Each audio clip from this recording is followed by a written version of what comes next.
Alamin ang latest weather update ngayon dito sa Sir Aris Official Weather News Today. Kita po natin dalawang low pressure area yung minomonitor natin na nasa loob na ng Philippine Area of Responsibility. Yung una ay namataan sa may 90 km east-northeast ng Daet sa Camarines Norte.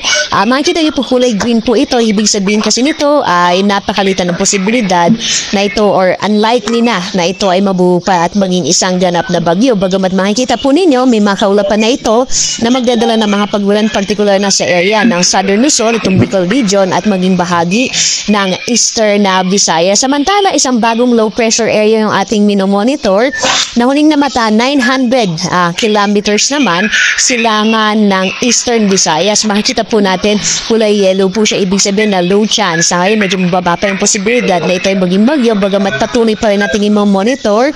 Nasa karagatan pa rin ito, kaya posible pa rin itong lumakas at babantay natin hanggang sa mga susunod na araw. Samantala, patuloy pa rin yung pag-iral ng southwest monsoon o habagat, partikular na nga dito sa may kanurang bahagi ng ating bansa, partikular na sa kanurang bahagi ng Southern Luzon, magiging sa Kabisayaan at sa may western section ng Mindanao. Inaasahan pa rin natin malaking bahagi ng Kabisayaan at maging Southern Luzon, itong area ng Calabarzon, kasama yung Mimaropa, Metro Manila at Bicol Region ay makararanas ng maulap na kalangitan na may kalat-kalat na mga pagbulan, pagkilat, pagkulog dulot ng southwest monsoon at ito mga low pressure area na ating minomonitor sa may silangang bahagi ng Bicol Region at maging ito nga northern area ng northern Mindanao kasama yung Caraga, Zamboanga Peninsula at malaking bahagi ng Kabisayaan makararanas din ng maulap na kalangitan na may makalat-kalat na mga pagbulan, pagkilat, pagkulog yung hilagang bahagi ng Luzon. Generally fair weather sa araw na ito.